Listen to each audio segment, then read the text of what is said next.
The giggles, the coos, and the cuddles. When you have a baby, you fall in love. But it's not always picture perfect. 1 in 7 women suffer from postpartum depression, and one of the world's most famous athletes is bringing more attention to it. Serena Williams took to Instagram this week saying she didn't feel like she's a good mom and is trying to better communicate to get over her postpartum emotions. She then had a message for moms everywhere saying she understands what they're going through, calling them true heroes.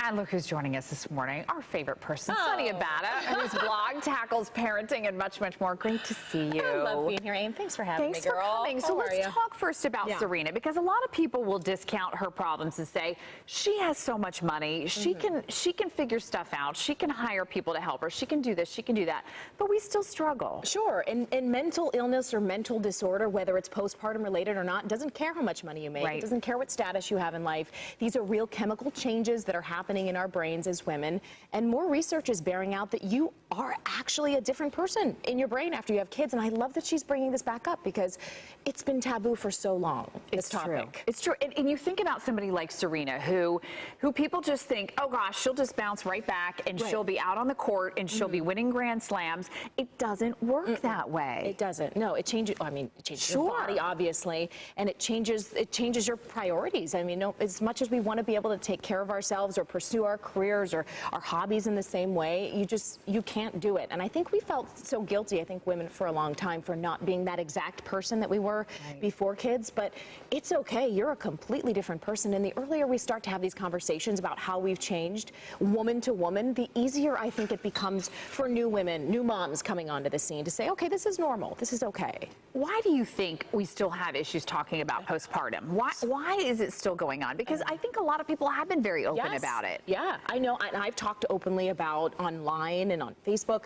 I had some anxiety after my second child in particular, and I don't know why. We focus so much on how a woman looks after she gives birth, and we never talk about how she feels. So I hope that the fact that some high-profile people like Serena coming out and talking about this gives people the freedom to pursue that therapy.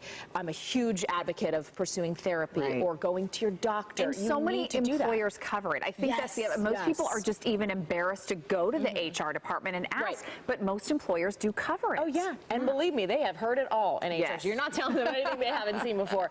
But yes, you have to accept that that's part of it sometimes, and you are probably more normal to experience that than to not experience it. You've put your story out there for a lot of people. What do you hear back from the people who read your blog? Mainly me too, and I'm glad that I'm not the only one. And I think appearances can be really deceptive. I think you see a lot of women on the streets seeming to like knock this motherhood thing out of the park, and you don't know what she's going through. And that's why I feel it's so vital to be honest about our stories. You don't have to walk through the streets with a megaphone saying, I'm going through, but maybe if you have the opportunity to connect with a mom, to share your honest story. I mean, we've talked as friends about this stuff before, and I love that I have trusted women to talk about this stuff with. And don't you think too, I think there is a certain part of social media that makes the problem worse, because what we do is we scroll through our feed, we look at Instagram, Facebook, whatever it is, and we think how perfect or happy people look, right? And it's not the whole story. And it's not the whole story. It's never the whole story, even with, I mean, clearly with famous people. Right. So,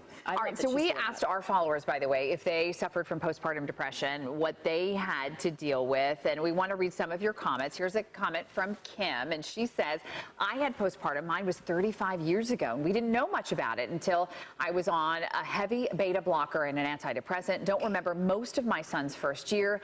Thank God they know more now. Jocelyn also writing in this morning saying, it is the equivalent to a complete mental breakdown. I still carry the wounds of what happened during my second pregnancy.